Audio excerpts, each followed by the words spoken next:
Amen. It's good to be in the house of the Lord once again. Amen. Na tayo muli ay magkasama-sama. Alam natin, amen, we need one another because we are the body of Jesus Christ. And it's good to be, amen, in the house of the Lord. David said, amen, I was glad when they said, let us go into the house of the Lord. So muli, amen, thank you for your prayers. In 2 weeks that I was in Canada, there I was blessed and to meet the Lord through our brothers and sisters from different countries. At tayo po ay ginamit din noon ng Panginoon. At in 2 services, I was tasked to deliver the word and it was a blessing to all of them. Amen. At patuloy tayo mga kapatid. Amen. And sa oras na ito, I believe na tayo ay muling pagpapalain ng Panginoon. God will bless everyone that are hungering and thirsting for His Word. That is the most important reason why we are living. Amen. To feed on the Word of God. Man shall not live by bread alone, but by every word that proceeded out of the mouth of God. So muli, binabati ko kayong muli sa pangalan ng Panginoon. And it's good to be back in the house of the Lord. At salamat sa mga prayers ninyo. Amen. So tayo ay dadako na sa pinakamahalagang bahagi ng Panginoon ng gawain. Ito ang pangangaral ng kanyang salita. So let's all stand once again. Amen. May the Lord bless us through the preaching of the word as we approach this subject of the seed of God that is in us. How many believe that the seed of eternal life is in you? Amen. May binhi ang Diyos na inilagay sa ating puso na kailangang madiligan ng salita ng Diyos, masikatan ng araw ng kapangyarihan ng Panginoon para tayo tumubo, magbunga, at amen, maging isang instrumento sa ubasan ng Panginoon. So let's just approach this subject as we read on in John chapter 12, verses 24 to 26. Sabi po rito mga kapatid, verily I say unto you, except a corn of wheat fall into the ground and die, it abideth alone. Maliban ang isang butil ng trigo ay mahulog sa lupa at mamatay, ito ay mananatiling nag-iisa. But if it die, it bringeth forth much fruit. Kapag ito'y namatay, ito ay magbubunga ng maraming bunga. And then Jesus typed it to us. He said, he that loveth his life shall lose it. But he that hateth his life in this world shall keep it unto life eternal. If a man serve me, let him follow me. And where I am, there shall also my servant be. If any man serve me, him will my Father honor. Amen. Praise the Lord. So, it is very important to know who we are in the Word of God. And the Bible said that we are typed to a seed of God, that except we die to ourselves, to our old ways, to our carnality, we cannot be born again. Amen. Ito po ang tipo ng Biblia na kailangan, amen, mamatay tayo. We have to die to our own carnal selves and walk according to the biddings of the Bible. Jesus said, if you want to serve me, He said, deny yourself and take up your cross and follow me. So as a Christian, amen, there's a requirement na kinakailangan tayo ay, amen, mamatay sa luma nating kalikasan.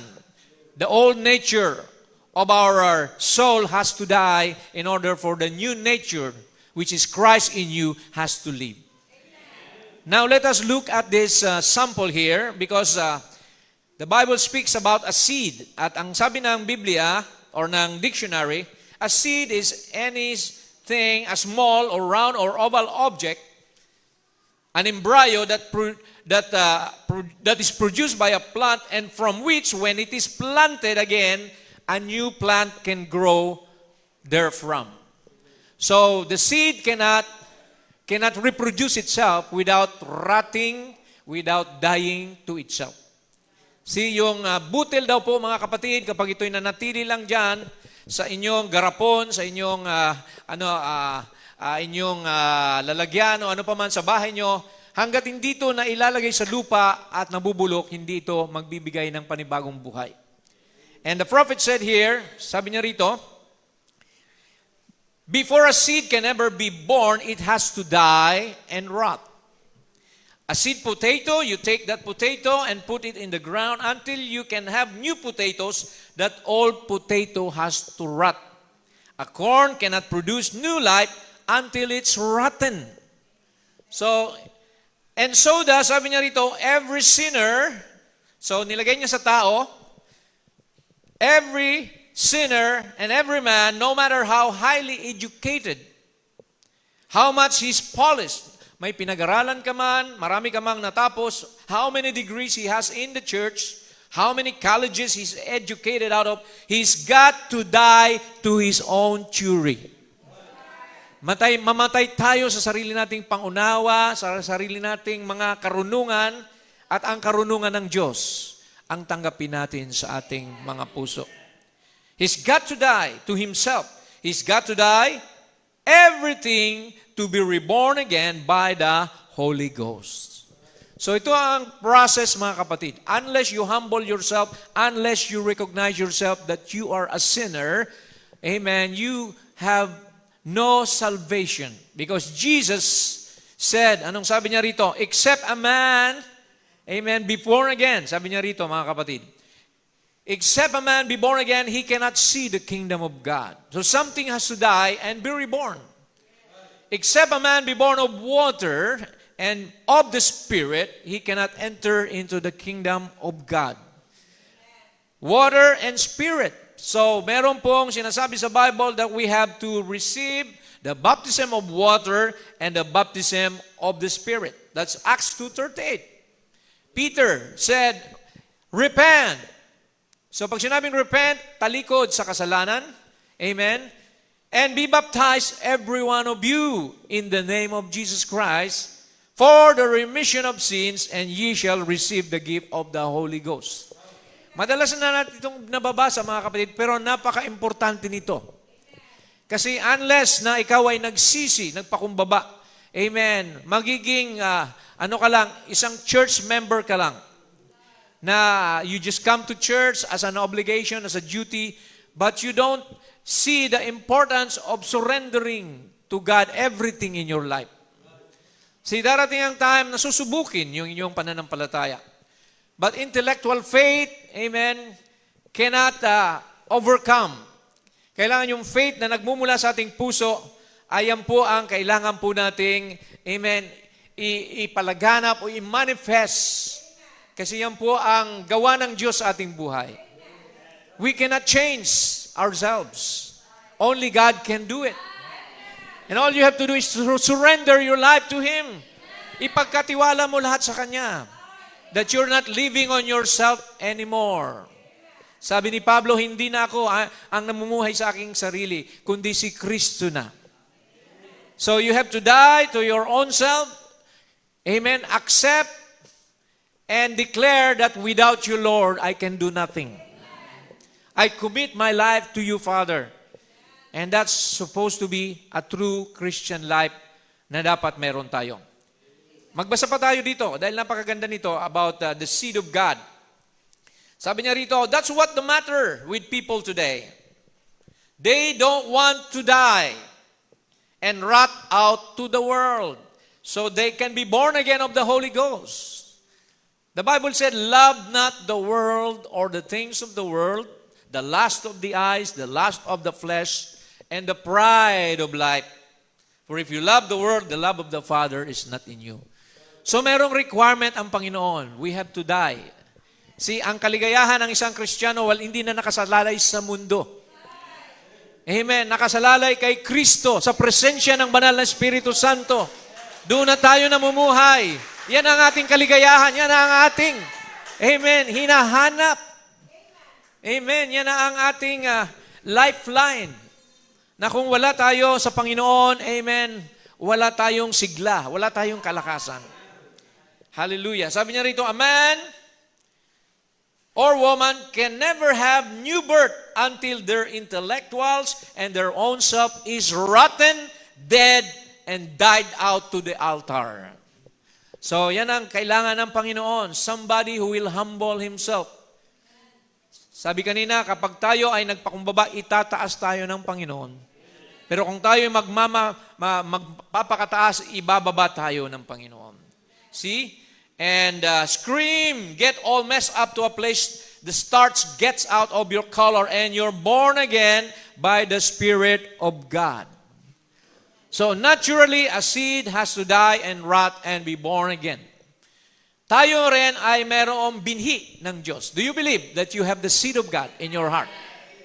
Pinaliwanag ng prophet yan. Balikan natin yung sinabi niya. Sa mensaheng Christ is revealed in His Word. But down inside of that, inside of your body, the next realm, the third realm, is the soul.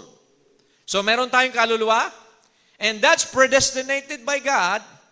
There is where the real seed germ lays in there. So sa kaluluwa daw natin, nandoon ang binhi ng Diyos. Amen. Na yung lahat ng magiging ikaw, magiging Kristiyano, nandun na sa binhi mo. But it's dormant. That seed has to be quickened by the Word of God. Amen. Na kung hindi ka makakarinig ng salita ng Diyos, yan ay magiging dormant. Ibig sabihin, mas nananaig yung worldly nature mo kaysa godly nature. We know that we have a body, spirit, and soul. At meron tayong predestinated seed. Dito, ang tunay na Kristiyano ay mayroong binhi ng Diyos sa kanyang kaluluwa. But not all souls have the seed of God. That is why the prophet said, because we were seed, is the reason we could be quickened. So not all souls have the seed of God. That's why there's no hungering, there's no thirsting from them. When you share the Word of God to them, amen, it's strange. Parang baliwala sa kanila. Dahil wala silang binhi. But dahil sa may binhi tayo, kaya tayo binuhay. Etong sabi niya, in none-seed, there is nothing to quicken. So kahit sharean mo yan, ang tao na yan, amen, kahit pa yan araw-araw, amen, nasa church, kung wala kang binhi, walang bubuhayin sa loob ng kaluluwa mo. Magsasawa ka. Amen, makikita mo, puro kamalian. Pero kung may binhi ka ng Panginoon, mananatili yan, mananaig yan, regardless of what weaknesses, o whatever mga mistakes na makita mo sa ibang tao, mananatili ka. Sabi niya rito, we did not become seed by the rebirth. We were seed, dati na tayong binhi, and therefore we were reborn, for only the elect can be reborn. Yung mga pinili lang ang pwedeng maipanganak na muli. That's why it's hidden from the eyes and the wise and prudent, sabi ni Jesus. It's not for them. But it's for you. Sabi nila, Lord, why do you speak in parables? Because they have eyes, but they cannot see. But it is for you. It is given for you. Amen. But for them, it's not given. So kaya kakaiba ang bride ng Panginoon. Ang tunay na bride ng Panginoon magpapatuloy. Amen. Ano namang sitwasyon sa buhay, hindi ka kailanman manghihina, hindi ka kailanman tatalikod sa Diyos. Kasi may binhi ka. Amen, na kailangan diligan ng salita ng Panginoon. Amen, kailangan mapakain ng Word of God. Hallelujah. Okay, tuloy natin. Glory to God. Sabi dito ng prophet sa mensaheng Why Christ Speak. Tingnan natin. Sabi niya, the seed of God is actually placed in us from the foundation of the world. Wala pang langit at lupa, may binhi ng nilagay ang Panginoon sa iyo. Hindi ka pa pinapanganak, amen, binhi ka na ng Diyos. And when the light strikes the seed, it brings to life. Kapag ang liwanag ng salita ng Diyos, Jesus is the light, amen, when it strikes that seed, it brings it to life, but the light first has to come upon the seed. Kailangang magkaroon ka ng contact doon sa liwanag ng iyong kapanahunan. Amen. Remember, we were members of denominational churches before. But when the message, the light of the hour came, amen, na-quicken tayo.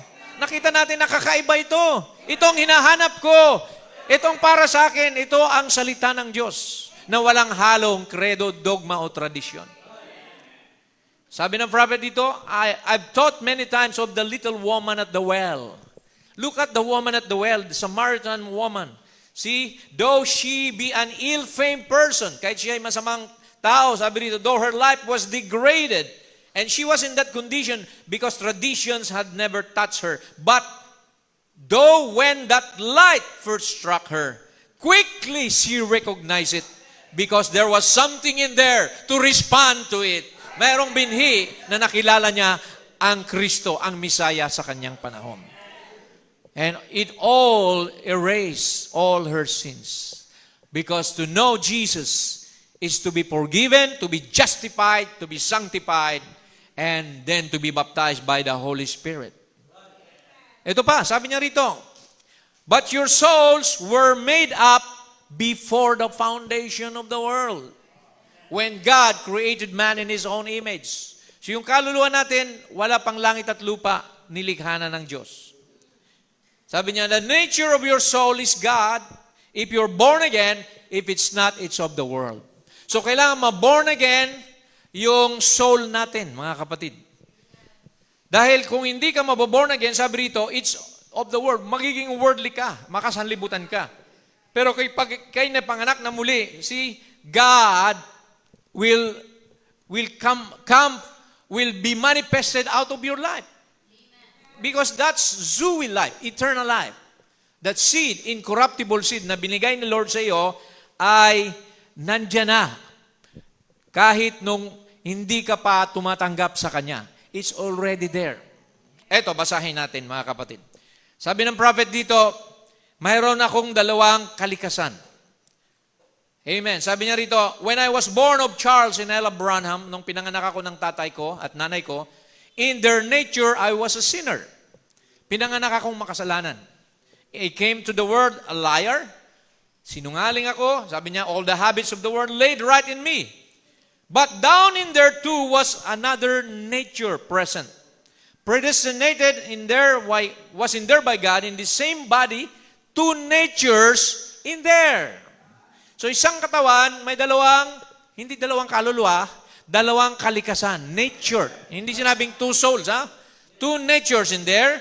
Ano yung isa? Sabi niya, yung isa ay sinungaling. Sabi niya, I only catered to one. As it growed, I good as a baby. Dada, sabi niya, first thing you know, I became a liar. Became everything that's a sinner because I was raised up that way. But down in there too was a little speck of life all the time. So sa aking kaluluwa, merong buhay dyan na nandyan na. Mula pa nung pinanganak siya. Na kailangan ma-quicken ang Word of God. Di ba tayo dati? What were we before we came to the message? We were worldly, di ba? Ilan sa atin dito, mga maraming bisyo, di ba? Smoker, maraming ikaw ay alcoholic. So we were that way before, but when the light strike that seed, amen, something happened.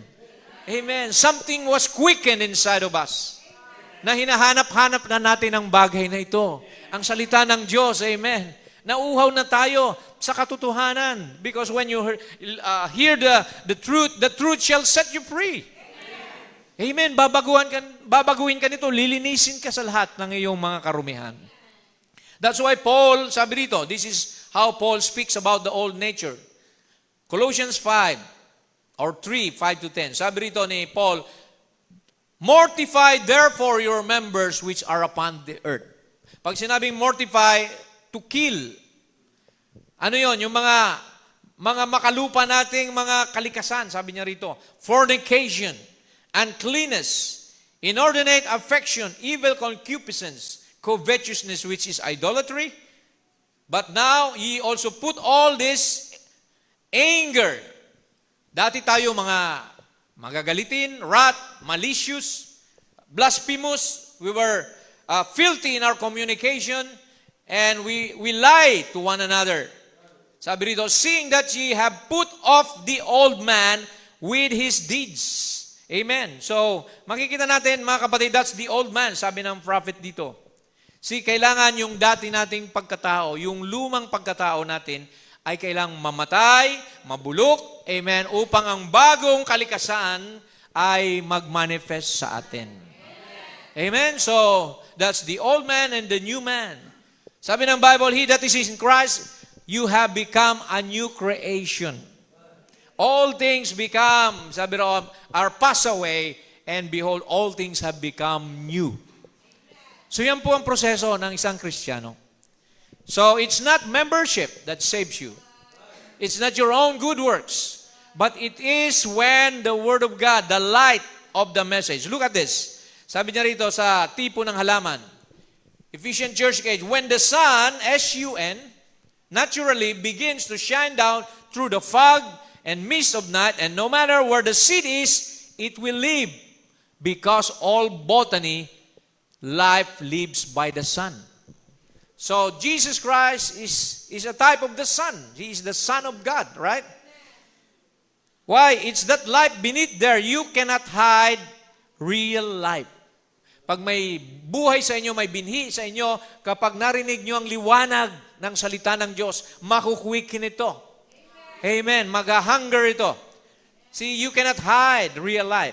Kahit sabi niya yung binhi na yung takpan mo ng semento, even if you put concrete on top of that, it will stick its head right up in the air and go to praising God. Kapag ito'y nasinaga ng araw, sabi niya, when you're born again, you can't hide it. Something's got to cry out when you've got life. See, di ba yan ang nangyari sa atin, mga kapatid?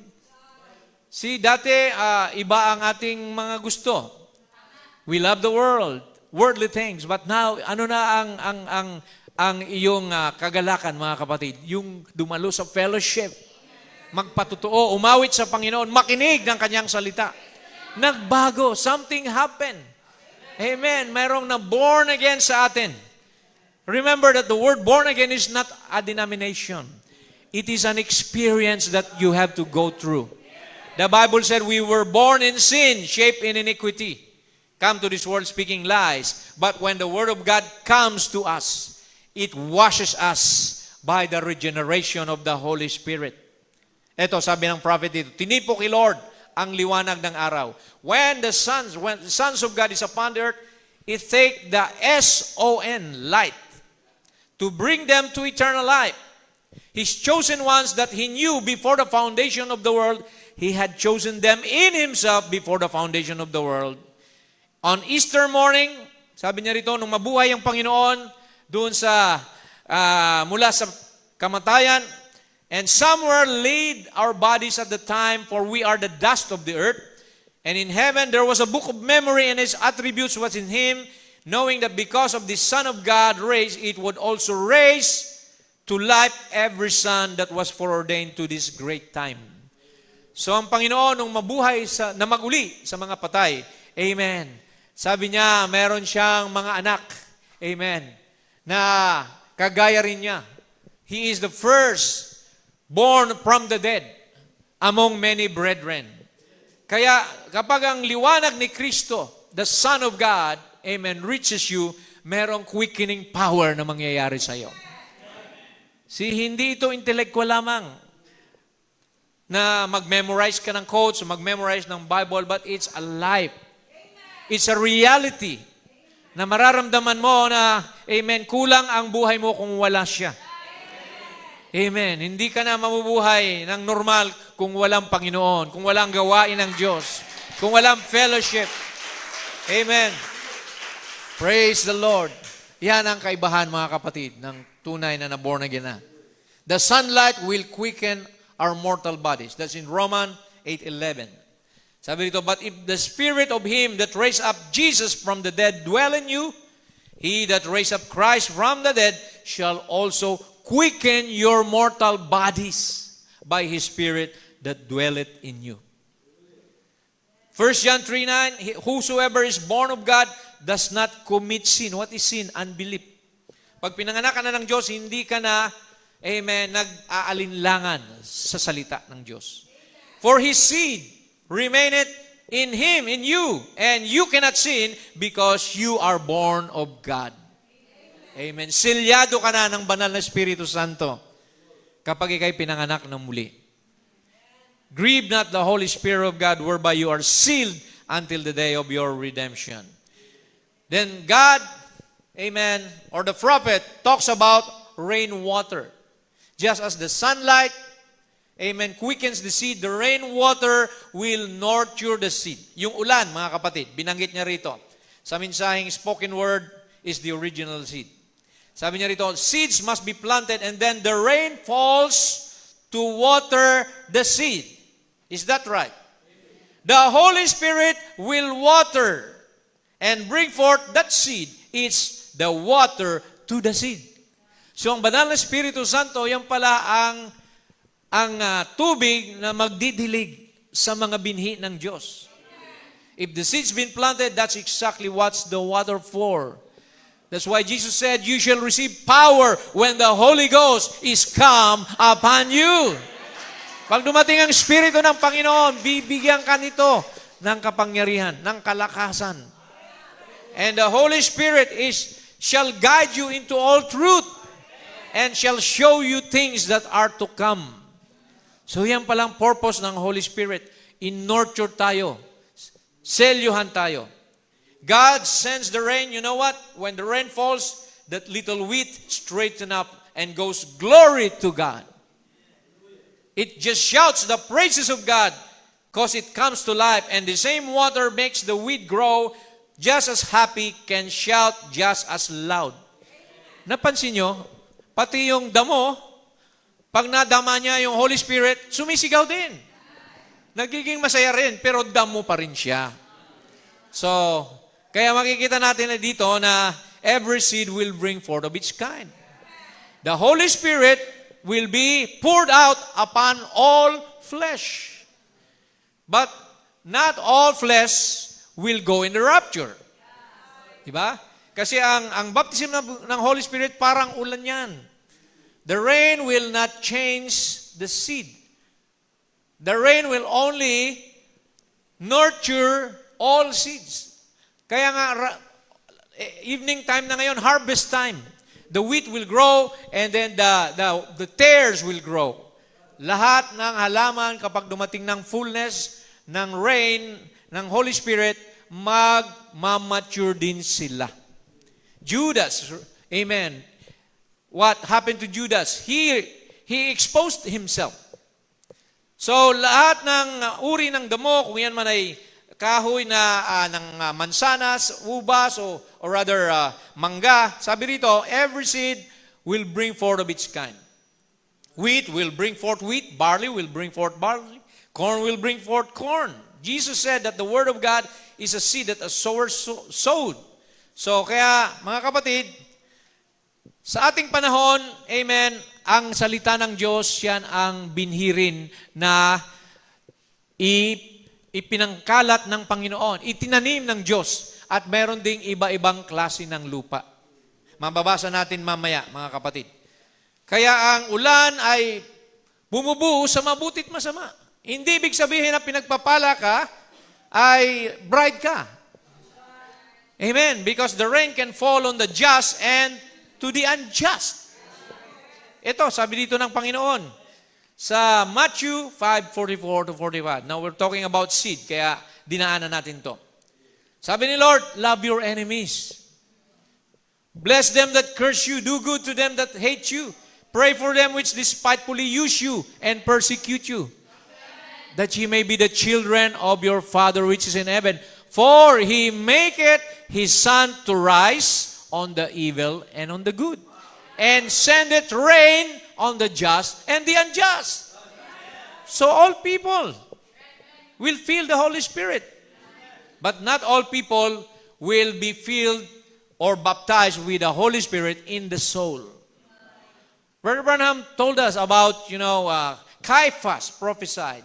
Judas preached the gospel. See, healed the sick. So they can do things through the Holy Ghost, but that doesn't mean that they are seed of God. In Matthew 7:21, sabi roon, not everyone that saith to me, Lord, Lord, shall enter into the kingdom of heaven, but only them that do the will of my Father. Many shall come unto me and say, Lord, have we not cast out devil in your name? Have we not prophesied? Have we not done many wonderful works in your name? But Jesus said, depart from me, you workers of iniquity, I never even knew you. So they can work under the anointing of the Holy Ghost, but they're not the real seed of God. Kayang i-impersonate ito, mga kapatid. Pero ang tutunay na mga anak ng Diyos, they will stay with the message of the hour. Amen. Mga Pentecostals, they can heal the sick, they can do miracles, but they would not receive the truth, mga kapatid. Yung full truth ng ating panahon, which is the message of the hour, the restoration message. They still want to believe that it was apple that Eve did eat. Diba? They still believe na ang bautismo ay sa Father, Son, Holy Ghost pa rin. So makikita natin na hindi nila makita yung restoration. Only the seed of God, the elected. Amen, believers of God. Kaya makikita natin, mga kapatid, na ang mananatili lang hanggang sa rapture, yung mga binhi ng Diyos. And then, pinakita sa atin dito na may dalawang klase ng ulan. Are you still there, mga kapatid? The former rain and the latter rain. Ito ay sinabi ng prophet sa Original Seed, 1962. In Joel, the 2nd chapter, Joel 2:28, where he's speaking of the coming of the former and latter rain. May dalawa palang klase ng ulan na kailangang bumuhos sa binhi. Sabi niya rito, the former and latter rain, the former in the Hebrew means more, which means teaching rain. In other words, it will be a teaching and a harvest rain. If you notice, Paul, amen, was the first messenger to the Gentile church age. Siya yung ginamit na teaching rain. Tinuruan niya tayo ng mga bagay-bagay patungkol sa Panginoon. Subalit sa Laodicea, Paul was in Ephesus, but sa huling panahon, latter rain. What is the latter rain? That's the harvest rain. That's the message of the hour. Na kailangan may ulan muli na bumuhos na magpapahinog sa mga trigo. The first rain was planting rain. Ito, basahin natin. We had a teaching rain and we are ready now for the harvest rain. You know, the first rain, when you plant the seed, you start your crop growing. That just before it matures, there comes another crop. That's what they call the harvest rain. So, sa ating panahon, both of these came to us. Teaching rain and harvest rain. Kaya mga kapatid, ano nang susunod? Ay rapture na. Dahil yung ulan bumuhos na. The Holy Spirit, amen, pouring out again in the last days, just like in the day of Pentecost. Nasabi ron, for this promise of the baptism of the Holy Ghost is unto you, to your children's children, even as many as the Lord our God shall call. So hanggang ngayon mga kapatid, kung nasusundan nyo, amen, dumating sa atin ang baptism of the Holy Spirit in the soul. Yung iba na baptize lang ng Holy Spirit sa flesh, saka sa spirit. They can speak in tongues, kaya nilang magpapagaling ng may sakit, pero wala sa soul, mga kapatid. So, kaya hindi sila nanatili. Walang oil yung iba sa kanilang soul, which is the baptism of the Holy Spirit. That's why the foolish virgins will be left behind. Kasi wala silang oil. Amen. So, kaya mga kapatid, sabi dito ng prophet, lahat ng mga sanga, bunga, lahat ng ugat, at dahon ay nandun na sa seed na yan. Bago pa yan, itanim, nandiyan na lahat ng mga manggagaling sa kanya, nandiyan na sa loob niya. It's a very type of a Christian. Sabi niya rito, let's read some quote. Napakaganda nito. Sabi niya, every bushel of apples that will ever come off of the tree is in eat right then. You know, every 100 pounds of leaves, lahat ng dahon that will ever fall off of the tree is in it right then. Every blossom is in it right then. Every branch is in it right then. So isang binhinang yan, nandiyan na lahat ng mga bunga na lalabas sa kanya. Amen. After na maitanim yan. Every bushel of peaches, sabi niya, apples, orange, grapefruit, everything in that little tree that will ever bear in all of its life on the earth is in it when you set it out. That's right. It's a seed, and the life is in the seed. And the only thing you have to do is to water that seed. So, the same thing with a Christian. Alam nyo ba na we don't manufacture joy, we don't manufacture gentleness. Nandiyan na sa'yo yan. Amen. Nung pinanganak ka, amen, nandiyan na sa'yo yan. Kailangan lang makwiken ng Holy Spirit para lumabas yung fruits of the Spirit sa buhay mo. Amen. Nandiyan na sa'yo yan. Hindi ka nagkukunwari na mabait. Kasi maraming nagkukunwari. Amen. Pero pag nasaktan mo, di ba, makikita mo yung tunay na kulay. Pero the true seed of God, amen, the fruit of the Spirit will manifest. Because nandiyan na yan. When the Word of God has quickened you, joy, love, peace, long-suffering, gentleness, goodness, faith will come out from your life. Because that seed is in you. Meekness, temperance. Ang tunay na Kristiyano, amen, marunong magtimpi. Marunong magpakumbaba. Amen.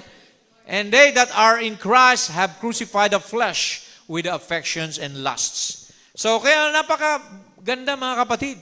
Hindi mo pwedeng pikiin ang pagiging Kristiyano. Amen. By their fruits, you shall know them. Amen. Kung may tunay na binhi sa puso mo, amen, makikita sa iyo ang lahat ng mga manifestation na ito. Even in 2 Peter, verse 1 and 5, nandiyan na rin ito sa iyo. Nasabi rito, add to your faith virtue, and to your virtue knowledge, add to your knowledge temperance, then to temperance patience, to patience godliness, to godliness brotherly kindness, and to brotherly kindness charity. For if these things be in you, nandiyan na, and abound, sumasagana sa buhay mo, they make you that ye shall neither be barren nor unfruitful in the knowledge of our Lord Jesus Christ. Hindi ka magiging baog o walang bunga sa buhay Kristiyano mo. Kasi nandiyan na ito sa iyo lahat. Hindi mo na kailangan hanapin yan. All you have to do is believe, be baptized, and continue to serve the Lord, and all these things will flow right through you. Makikita yan sa iyo, kapatid. Glory to God. Napakabuti ng Panginoon. Pero sila na wala nito ay bulag, sabi ng Bible. 2 Peter, chapter 1, verse 9 and 10. But he that lacketh these things is blind. Hindi pa niya nakitang liwanag. And cannot see afar off, and hath forgotten that he was purged from his old sins. Kaya sabi rito, give diligence, pagsikapan nyo, to make your calling and election sure. Napakasiguraduhin nyo, nakilala nyo ang inyong sarili, na kayo'y tinawag at pinili ng Panginoon. For if you do these things, ye shall never fall. Pag alam mo na tinawag ka at pinili ka, hindi ka kailanman malalaglag. Hindi ka kailanman, amen, tatalikod sa Panginoon. Yan ang tunay na ebidensya na kayo ay mga anak ng Diyos. That you are a genuine child of God. Amen. Na hindi ka lang napipilitan sa paglilingkod, kundi minamanifest mo kung sino ka. The real you. Hallelujah. Amen. Tuloy natin. Meron pa tayong konti dito. Nasabi ng prophet dito, the Word of God, God's Word is the seed. Jesus said that the Word of God was the seed that a sower sowed. And this is the only seed that will produce eternal life. You can have all other kinds of life. Maraming uri ng buhay. Sabi niya, church life, home life, family life, and national life. But kailangan mo ay eternal life. Yun ang kailangan natin, mga kapatid. Pwede ka magkaroon ng ibang yon, pero pag walang eternal life sa iyo, amen, hindi ka makakasama sa rapture. Hindi ka magmamana ng kaharian ng Diyos. Kaya itinipo rin ang binhi ng Diyos sa salita ng Diyos. Okay, maliban na tayo ay mga binhi ng Diyos, we were spoken word seed of God, pero meron pa siyang parable dito. Mamabasa natin, mga kapatid, na merong 4 na uri ng lupain o kalalagayan kung saan ang salita ng Diyos ay ito'y inihasik bilang binhi, pero, amen, hindi lahat ay tumubo at lumago. What type of soil are you? The path, the rocky soil, the weedy soil, or the good soil. Ito po ang sabi rito. Basahin natin sa Luke 8:11 to 13 because nangyayari ito. Sabi rito, the parable is this, the seed is the word of God. Ang salita ng Diyos, habang pinangangaral, ito ay tipo ng paghahasik ng salita o ng binhi. Those by the wayside, alam natin sa tabing daan, yung iba nahulog, kinain ng ibon. Sabi niya, in-explain ni Lord, are they that hear, then cometh the devil and taketh away the word out of their hearts, lest they should believe and be saved. May mga nakikinig daw ng salita ng Diyos at ito'y tinanggap nila sa kanilang puso pero ninakaw ng dyablo. Amen. So, kaya hindi sila nakapanatili, hindi nakatubo dahil ito'y inagaw ng kalaban ng Diyos. Mayroon ding mga nahulog sa batuhan. They that on the rock fell are they which when they hear, receive the word with joy. Masaya rin sila nung makarinig sila ng salita. And these have no root, subalit walang ugat. Kasi batuhan, hindi makakapit yung ugat. At ano yung bato na yon na matigas? Yung mga damdamin natin pag pinapatigas natin. Nandoon ang mga inggit, galit, puot, sama ng loob, bitterness, si matigas ang iyong puso. Kaya sabi rito, hindi nakatubo ang salita ng Diyos. For a while they believe, pansamantala naniniwala, but in the time of temptation, they fall away. Pagdating na ng tukso, pagdating na ng mga pagsubok, ay nalaglag sila. Yung pangatlo, there were seeds that fell among thorns. Mayroon namang binhi na nahulog sa mga matitinik at damuhang lugar. Sabi ni Jesus. At dahil sa matinik at madamo, ay na-choke, mga kapatid, yung binhi na yon, na-suffocate. See, which when they have heard, go forth, and are choked with cares and riches and pleasures of the life, and bring no fruit to perfection. Sila ay natangay ng mga kabigatan, mga problema ng buhay, kayamanan, at mga pleasures, mga kalayuan sa mundong ito. Hindi sila nakakapagpatuloy dahil doon sila na-focus sa kayamanan, kahit linggo nagtatrabaho para yumaman. Diba? See, may mga tao na puro kalayawan lang ang hinahanap. So, kaya pagsubok ito, mga kapatid, sa atin. Bantayan natin to na huwag tayo makapag-compromise sa mga bagay nito. Subalit, yung pang-apat, nahulog sa matatabang lupa. The seed fell on good ground. Are they which in an honest and good heart, sila'y tapat at mabuti ang kanilang kalooban. Having heard the word, keep it. Nung marinig nilang salita, kanilang pinanangahanan nito, kanilang tinangkilik and bring forth fruit with patience. Sabi sa isang version ng Matthew, ito'y namunga ng napakarami. Amen. So, ganoon ang isang Kristiyanong totoo. Amen. Kahit dumating ang pagsubok, kahit dumating ang mga persecution, hindi tumitigas ang ating puso. Hindi tayo, napipigilan, hindi tayo nahihinder, but, nagpapatuloy tayo. Dahil matabang lupa ang nahulugan ng salita ng Diyos sa buhay mo. Amen. Magtatapos tayo sa ilang mga quotation. Sabi ng prophet dito, every word of God is the seed of God. And it will produce just exactly what the Bible says. Pag tinanggap mo ang word of God, magaganap sa iyo kung anong pangako sa Biblia. If you need salvation, take the seed of God. Come unto me, all you that labor and are heavily laden, and I will give you rest. If you need healing, sabi ng Biblia, I am the Lord that healeth thee. By His stripes we are healed. Amen. So yan ay binhi ng Diyos na pag tinanggap mo, it will produce itself. Anything you have need of, it's a promise of this Bible. In this Bible, God will take care of every promise. And listen to this, I say this reverently, quietly, sabi niya, so you can remember what God will do. The right mental attitude towards any divine promise of God will bring it to pass. Inulit, if you will take the right mental attitude towards any divine promise, it will bring it to pass. Kapag tama raw ang iyong pananaw sa bawat salita ng Diyos, pinanghawakan mo, magaganap ito sa buhay mo. That's why all things are possible to them that believe. Nothing is impossible. Dahil sinabi ng Diyos, if you abide in me, and I abide in you, di ba? Ask what you will, and it shall be done unto you. Kaya mag-ingat tayo sa apat na insekto, nangangat-ngatin yung puno na yan. At sinabi ng prophet dito, okay, let's just go through this. Sabi niya, mayroong apat na mga insekto. The palmer worm, the locust, the cankerworm, and the caterpillar. Kinain nito yung puno, yung bunga, yung dahon. Along come the palmer worm, the message presuming. What did it do? First thing, it took the fruit, brotherly love. So sa panahon ni Pablo, dumating ang, sabi rito ng prophet, palmer worm. Nginat-ngat yung bunga. What is the fruit? Love.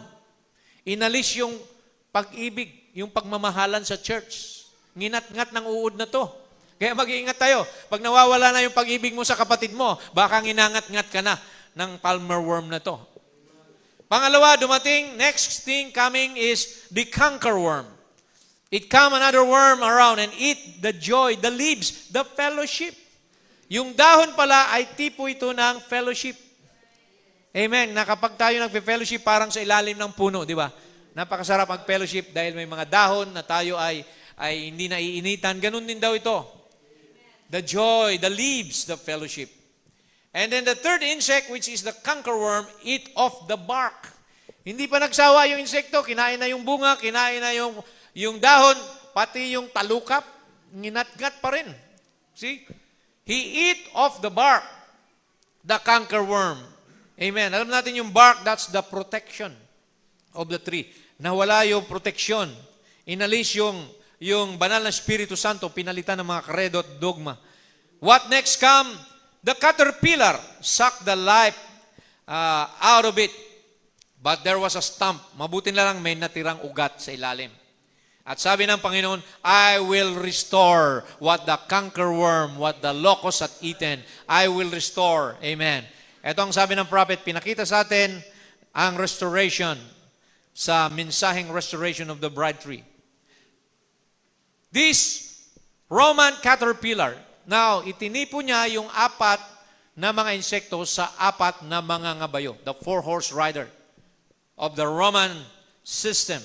The white horse, the red horse, the black horse, and the pale horse. Sabi niya, started eating on that bride tree and took it all away to the roots. Cut the tree right off like it did Christ Jesus, the bridegroom. Pinutol ang puno ng buhay, si Lord Jesus Christ Himself. Cut the bride right down. Pati ang bride sa bawat panahon, sinubukan, putulin. And started out in creeds and denomination. Hinaluan ng credo at denomination ang salita ng Diyos. Sabi niya, same old bag, but what, oh glory! But in its roots was the predestinated seed. The royal seed of Abraham. It could not die. The word in the root said, with a promise, I will restore, said the Lord. All the years that the caterpillar cut up, all that the locust had eaten, all the rest of the bugs eat up, I will restore it back, saith the Lord. Amen. How does the restoration come? Sabi niya, I will send you the prophet Elijah to restore the hearts of the children back to their fathers. Amen. Lest I come and smite the earth with a curse. Pinadalan tayo ng Espiritu ni Elijah. And that's the ministry of Brother Branham. Sa huling panahon, una, pinadala si John the Baptist to restore the hearts of the fathers to the children. Apostolic, or rather, the Jewish father restore back to the apostles, the children. Sa ating panahon, tayo yung children. Sino ang fathers natin? Yung apostolic. Kaya dalawang ministry yan, si John the Baptist at si Brother Branham. Ngayon, na-restore na ba? Yes. Ito po ang sabi niya. The Spirit and the bride said, come. The corn of wheat, the bride wheat that fell into the ground at Nicaea has come back to original word grain again. So yung binhi na namatay, na bulok sa panahon ng Dark Ages. Remember, Christians were persecuted. They were killed. They were sawn asunder. They were fed to lions, burned at stake. 68 million Protestants were killed during the Dark Ages. Sabi ito ng prophet, amen, tumubo ito muli in the time of Luther. And then in the time of Wesley and the Pentecostal age. Sabi niya rito, tuloy natin. See, yes, praise God forever.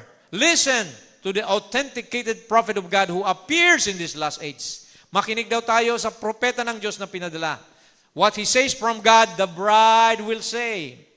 The Spirit and the prophet and the bride will be saying the same thing. So kailangan natin ang Holy Spirit, ang propeta sa panahon, at ikaw mismo kasama ka, the bride. And what they will say will have already been said in the Word. They are saying it now. Come out from among her and be ye separate. Yan ang mensahe. Pinalalabas na ang mga bride mula sa iba't ibang sistema ng tao. The cry has gone out. The cry is going out. How long will the voice cry? We do not know. But one thing we do know, it won't be long, for this is the last age. Ito na yung huling kapanahunan. Wala nang susunod pa. There's no more 8 church age or 8 messenger. Sabi ng prophet, you're receiving your last sign and the greatest sign before the appearing of Christ. A prophet to the Gentiles. So, let me show you this chart before we finish. Sabi ng prophet, okay, nagumpisa sa roots. And then, yung stalk, si Luther. Yung leaf, tassel, si Wesley. Yung shock, yung Pentecostal. Pero yung wheat, back to the bride age. Tayo yun mga kapatid. Tayo yung aanihin. Lahat ng ito ay susunugin. Mula doon sa root, stalk, leaf. Kapag nanatili ka dyan at hindi ka, amen, umabante sa bride age, amen, lahat yan ay masusunog. Amen. Basahin natin, sabi niya sa things that are to be. See the 3 stages of the vine coming up. The first, it's a little blade. Luther come up from the Reformation. So mula sa ugat, sa namatay na binhi, tumubo ang stalk, which is a type of Luther. Next come the tassel, the pollen, the Methodist age. Then come the Pentecostals. Just like the grain, it looks like a real grain, but open it up, there's no wheat there at all. It's a shock. So the Pentecostal age is a shock. Kaya nga ang prophet nag-preach that the seed will not be air with a shock. Amen. Aalisin yung talukap at lalabas yung tunay na binhi. It finally returns back to the original seed again. Come through Luther, Wesley, Pentecostal, and then in the last days, he's supposed to reveal himself in like the same seed, the Son of Man ministry. So kaya tayo nasa Son of Man ministry na tayo. Wala na tayo sa panahon ng Lutherans, Wesleyans, or Pentecostal age. We've gone beyond that. Nandito na tayo sa harvest time. Yung shock, alam niyo yung ipa, humihiwalay na sa seed. Kaya tayo nilabas sa mga Pentecostal, nilabas tayo sa mga Methodist, sa Baptist, lalo na sa Catholicism. Amen. Kaya, amen, nandito na tayo sa original seed. Bumalik na. It went back to the original seed again. Christ in fullness through the bride. Kaya wala nang denomination sa bride, wala nang credo, wala nang dogma, walang organization, walang system of man, walang Nicolaitans. Amen. Kundi, amen, you as an individual is being made ready for the rapture. Amen. Inalis na tayo, nilabas na tayo sa mga denomination. That's the message, mga kapatid. Kaya ano pa ang dapat alalahanin mo? Magpatuloy ka na lang. Malapit na. The harvest time, amen, is very soon. Time shall be no more, sabi ng Bible. Ito ang maganda, sabi ni Jesus, you have to remain in the vine. Kasi yung hindi mananatili sa vine, puputulin ang sanga at susunugin.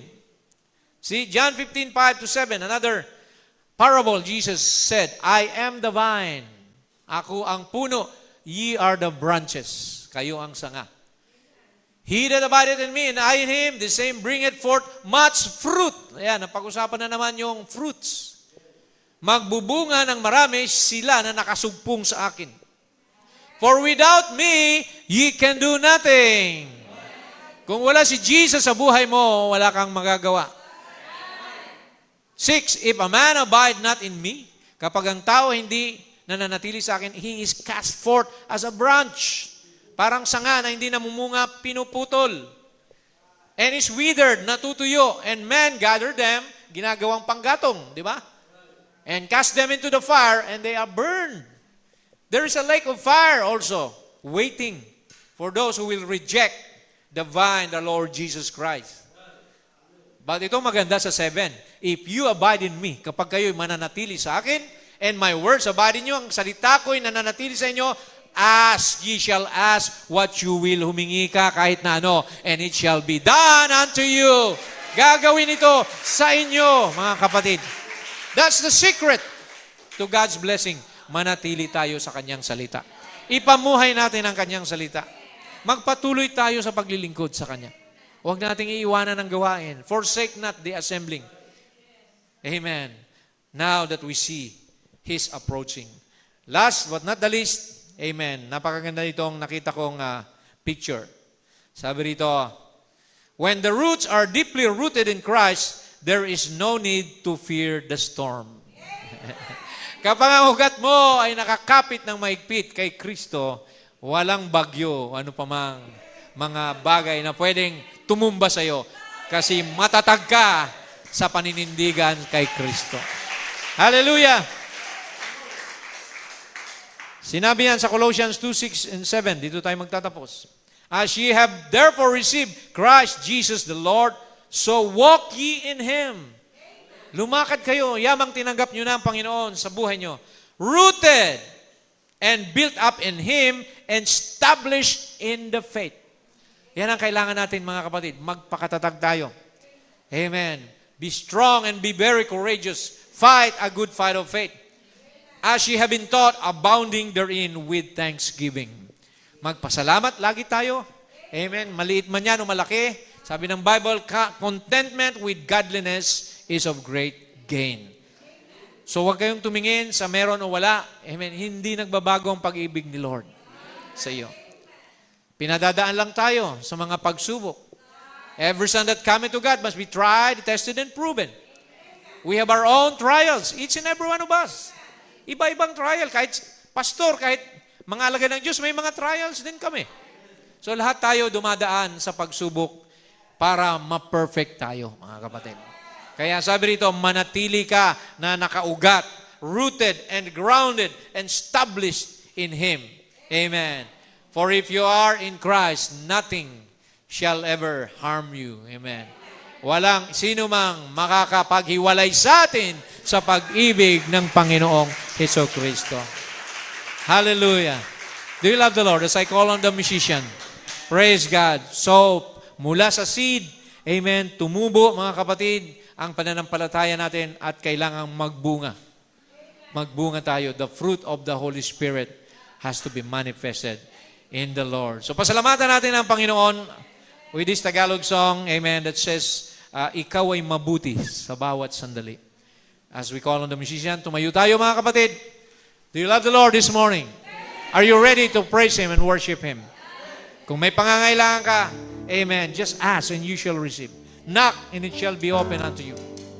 Seek and you shall find. Pangako ni Lord yan. Ang tunay na Kristiyano, walang problema. Bakit? Si Lord na ang bahala sa lahat. He will take care. Cast your cares upon Him, for He careth for you. Let's just sing this beautiful song that says, Salamat, Panginoon. Thank you, Lord. Okay. Hallelujah. Let's sing it. And think about the goodness of the Lord in your life. Hallelujah. Ikaw ay mabuti bawat sandali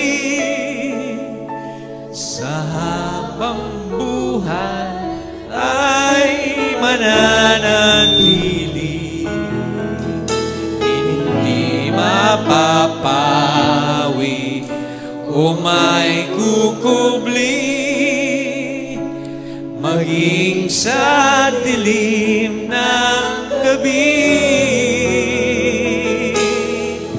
Sandigang matibay ang iyong pangako, lakas at pag-asa ng aking puso. Hindi na mabilang pagkakataon, patunay na tapakan mo. Sa dalamhati at sa kabiguan, sa pagluha ng pusong nasugatan, sa pagsubok na iyong pinahintulutan. Salamat, Panginoon, sa katugunan ng aking dalangin, sa kalagasan sa iyo'y nanggagaling, sa pagtutunan